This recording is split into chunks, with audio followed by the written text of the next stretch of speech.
Yep, we're good. Okay. Hi, I'm Alicia. I'm going to discuss different types of interview questions. Interview questions should be used to gain a lot of information about the candidates, and they should pertain to the position that's being applied for.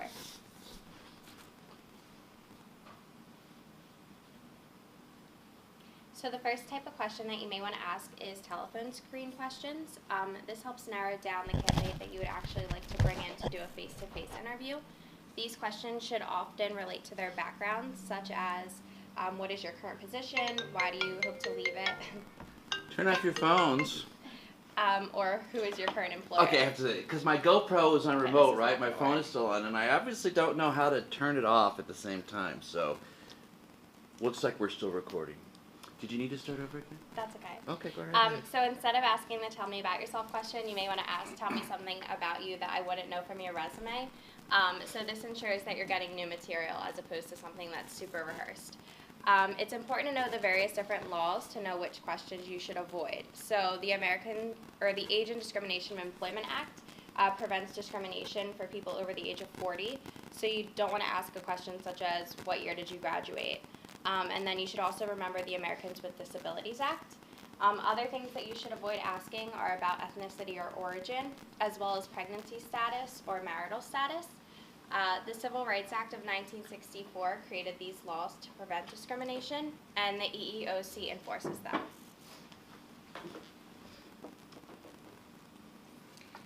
A direct question can simply be answered with a yes or a no. So often the answer is predetermined. Examples of this type of question would be, are you proficient in Microsoft Excel, or do you enjoy working with a team?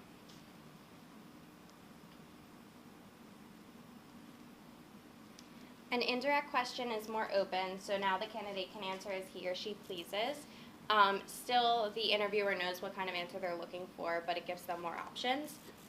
So this could be, what is your greatest weakness, or do you enjoy working with others? Behavioral-based questions provide concrete examples of something in the past to project how they may react to a situation that may arise within the company. Often the candidate has to think on the spot for this type of question, but you may want to ask something like, tell me about a time in which you missed a goal, why did you miss it, and then how did you go about fixing that problem? Often with certain positions, there's a list of competencies that the candidate should have. So some common competencies are stress management and composure, flexibility, and communication.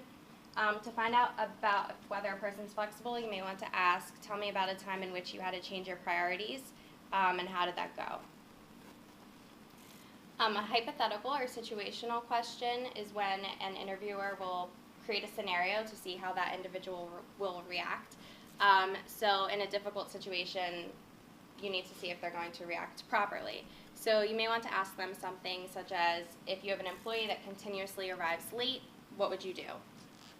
Often an employer will want to ask, why us? So they a lot of times try and offer good pay and benefits, and they want to know if you're actually interested.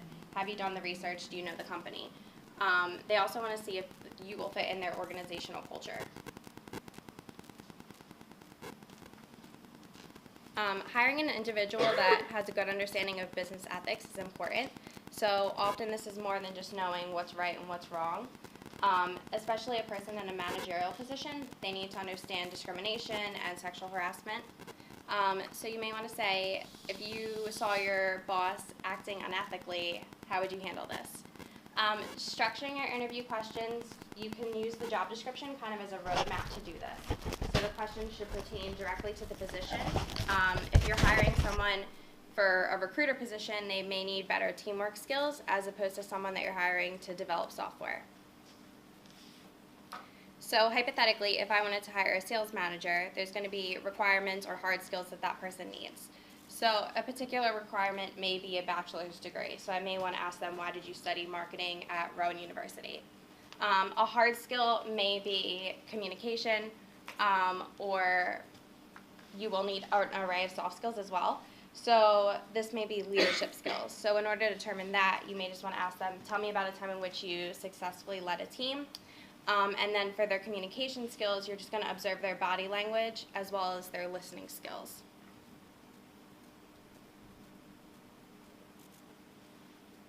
So an important question that's often not asked during the interview is, are there any questions you would like to revisit? This allows the candidate to think back, is there anything they answered inadequately? Also, they leave the interview feeling a lot more confident.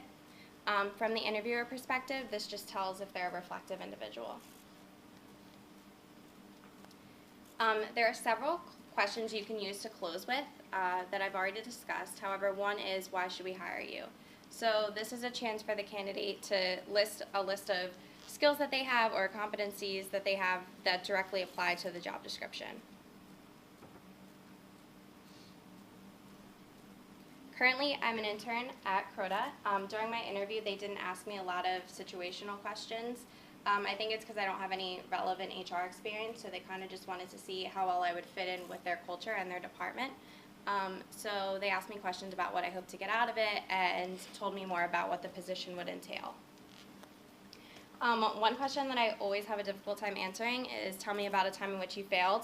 I find this difficult because it's hard to find a situation that isn't too detrimental to actually share. So I always try and prepare this as opposed to coming up with it in the moment. But it's important to remember that the interviewer is just trying to see if you're responsible for your actions and also if you're a resilient individual. So those are just a few types of interview questions and their objectives. Steph is going to discuss different types of interviews.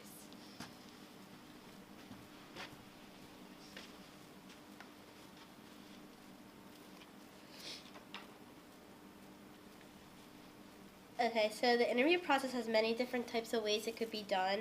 In this presentation, I'll explain to you the different types of interviews, such as the traditional interview, the phone interview, the Skype interview, the case study interview, the puzzle interview, the lunch interview, the group interview, the working interview, the firing squad, and the career fair interview.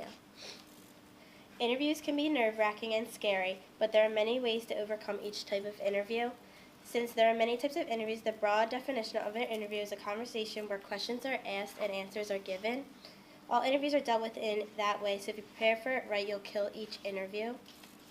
With the traditional interview, this is the most common type of interview. It is usually when you sit with one interviewer and they ask you a series of questions. The way you answer these questions is how they determine how well you fit in with their company and if you're qualified enough to work there for the position you are interviewing for. They can last from 20 minutes to 1 hour. With the phone interview, this type of interview is also very common. Some businesses use this type of interview before they call you in for a traditional interview. They want to see if you're going to be a good fit to come in and sit down for an interview. Most businesses do not want to waste their time doing phone interviews, so doing a phone interview is very effective. Your preparation should be as equal as it would for a traditional interview. With the Skype interview, this type of interview could also be called a video chat interview. This is when you're on a webcam with an interviewer and they will ask you a series of questions just like how a regular interview will go. This type of interview takes phone interviews to a whole new level.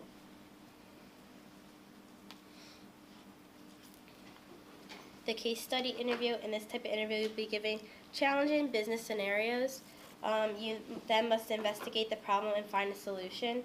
The type of interviews will make you think outside the box. An example of a case study interview question is, your nephew runs a lemonade stand. Yesterday was Monday and he was open from 2 to 5 and sold only 2 cups. What should he do tomorrow?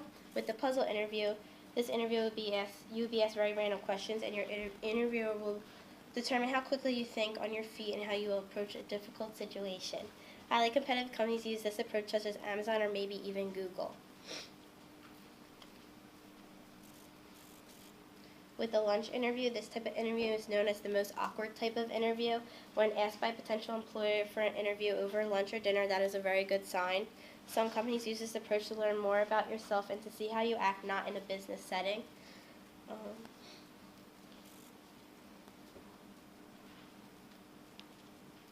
With the group interviews, they are not very common.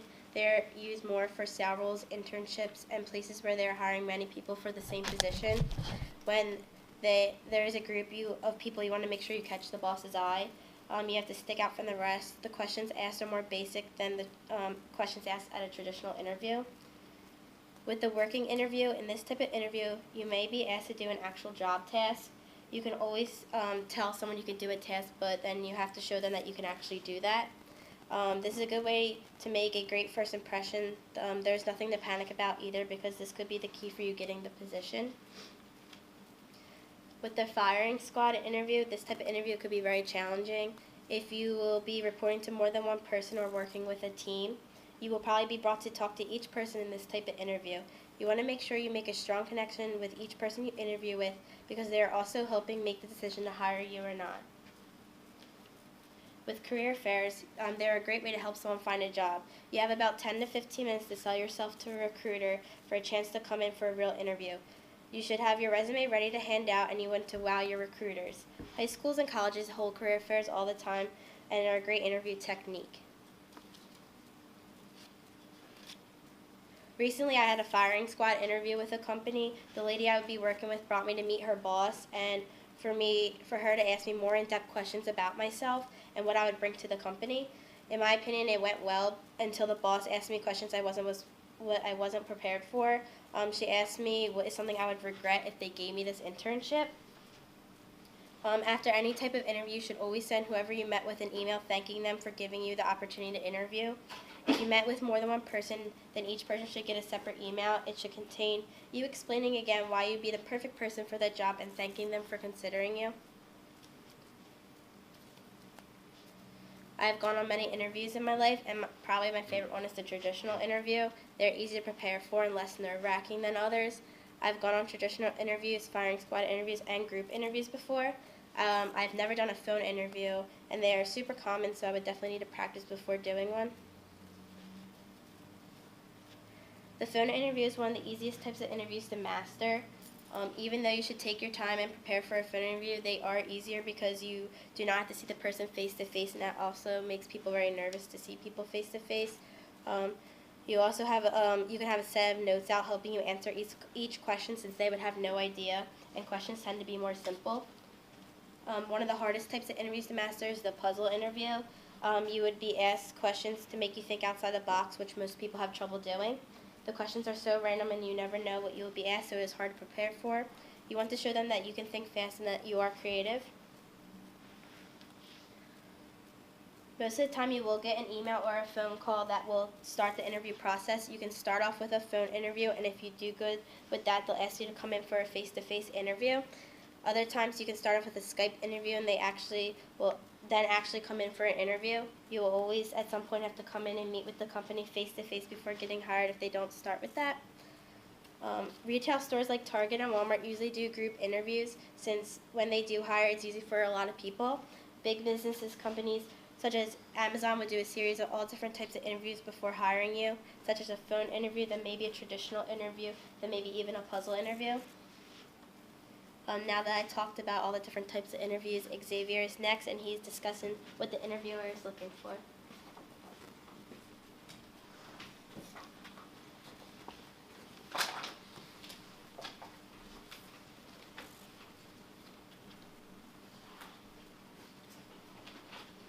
All right, so my name is Xavier. I'm going to talk about what the interview is looking for and kind of how to prepare for the interview so you can be more prepared and ready and confident.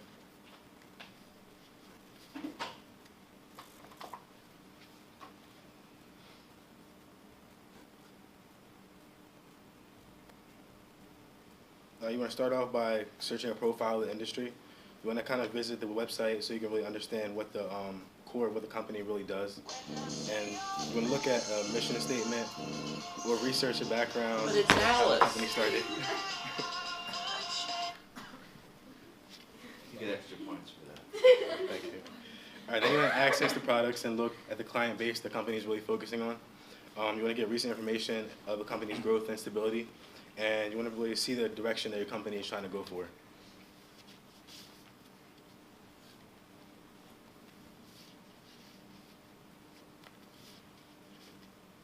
Then you want to compare and contrast your skills and qualifications to the job requirements. You want to make sure you understand where your position fits in the company. And the more knowledge that you learn about the company, the more confident you'll be, and the more ready you'll be and less nervous.